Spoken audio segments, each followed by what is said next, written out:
क्या आप भी उन हजारों रिटेल ट्रेडर्स में से हैं जो हर दिन इंडिकेटर्स पे ट्रस्ट करके लॉसेस कर रहे हैं? ये है the 47,000 rupee trap, smart money concepts revealed. Rahul, एक जोशीला रिटेल ट्रेडर, अपनी स्क्रीन को घूर रहा है। आज का दिन उसके लिए एक और डिजास्टर था। स्क्रीन पर लिखा था नेट PNL -47,000 रुपीज। एक और बड़ी चोट। यार ये क्या चल रहा है?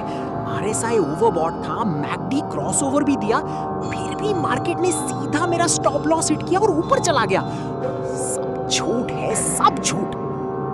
उस टेंशन भरे माहौल में आकाश की एंट्री होती है, काम, कंपोज्ड, जैसे वो मार्केट की शांति हो। वो उस कमरे की नेगेटिविटी को अब्सॉर्ब कर रहे हैं। रिलैक्स राहुल, इतना गुस्सा किस बात पे? वही गलती जो हजारों करते हैं। मुझे पता था तुम यही होगे। क्या गलती आकाश सर? मैं सही था। RSI ने डाइवर्जेंस दिखाया, MACD ने कंफर्मेशन। मैंने सिर्फ 5 रुपए का रिस्क लिया था, फिर भी 47,000 रुपीज का लॉस। ये मार्केट मेरे स्टॉप लॉसेस ही क्यों हंट करता है?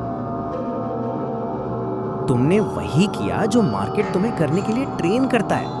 इंडिकेटर्स सब ठीक है, लेकिन वो तुम्हें किस चीज पे ट्रेड करवा रहे हैं? राहुल, याद रखो, इंडिकेटर्स आर लैगिंग टूल्स। वो तुम्हें पास्ट डेटा बताते हैं। जब तक तुम्हारा RSI सिग्नल देता है, तब तक बड़ा प्लेयर ऑलरेडी अपनी पोजीशन ले चुका होता है। और तुम्हारे स्टॉप लॉसेस, वो मार्केट के लिए फ्यूल है राहुल। बड़े बैंक्स और इंस्टीट्यूशंस को अपनी बड़ी ऑर्डर्स फिल करने के लिए बेट चाहिए। उसी बेट को हम लिक्विडिटी कहते हैं। अब ये समझो कि बड़ा प्लेयर कैसे दिखता है। उन्हें तुम्हारी RSI से कोई मतलब नहीं, वो ढूंढते हैं footprints. Welcome to smart money concepts, SMC।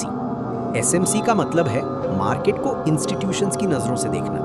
हम उनकी एंट्री और एग्जिट पॉइंट्स को ट्रैक करते हैं, ना कि उनकी ट्रेलिंग सिग्नल्स को। पहला की कॉन्सेप्ट है ऑर्डर ब्लॉक्स। ये वो एरिया होता है जहां बड़े प्लेयर्स ने अपनी मैसिव बाइंग या सेलिंग ऑर्डर्स प्लेस किए थे, जिसकी वजह से प्राइस में एक एक्सप्लोसिव मूव आया। तुम्हारी लॉस का रीजन है स्टॉप लॉस हंटिंग। मार्केट एक लेवल बनाता है, इंडिकेटर्स तुम्हें बाय या सेल सिग्नल देते हैं और तुम अपना स्टॉप लॉस उस लेवल के जस्ट नीचे या ऊपर रखते हो। जब तुम स्टॉप लॉस लगाते हो तो वो पेंडिंग ऑर्डर बन जाता है। इंस्टीट्यूशन उस एरिया को टारगेट करता है, तुम्हारी लिक्विडिटी ग्रैब करता है और फिर असली डायरेक्शन में चला जाता है। तुम यहां एंटर करते हो, स्मार्ट मनी इस लिक्विडिटी को उठाता है और ऑर्डर ब्लॉक से अपना मूव शुरू करता है। फर्क देखा?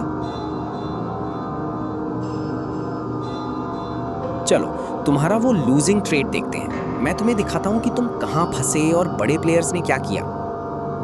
देखो, तुमने यहां सेल किया जब RSI ओवरबॉट था, पर ये बड़ा रेड कैंडल क्या था? ये थी लिक्विडिटी ग्रैब। तुम्हारे स्टॉप लॉसेस को मार्केट ने खाया और उसके बाद मार्केट असली डायरेक्शन में चला गया। और एक और निशानी, इस फास्ट मूव के बीच में ये जो गैप दिख रहा है, इसे हम इम्बैलेंस या फेयर वैल्यू गैप कहते हैं। ये बड़े प्लेयर्स की अर्जेंसी दिखाता है, प्राइस वहां वापस आना चाहता है। अब तुम्हें पता है कि मार्केट किस तरह काम करता है। रिटेल कॉन्सेप्ट्स को छोड़ दो, बड़े प्लेयर्स के साथ चलो। हमेशा प्राइस एक्शन, लिक्विडिटी और ऑर्डर ब्लॉक्स को देखो। स्टॉप लॉस लगाओ, पर उस एरिया पे जहां इंस्टीट्यूशनल ऑर्डर्स हो। स्टॉप लॉस हंटिंग का शिकार मत बनो। समझ गया सर। 47,000 रुपए का लॉस एक सबक था।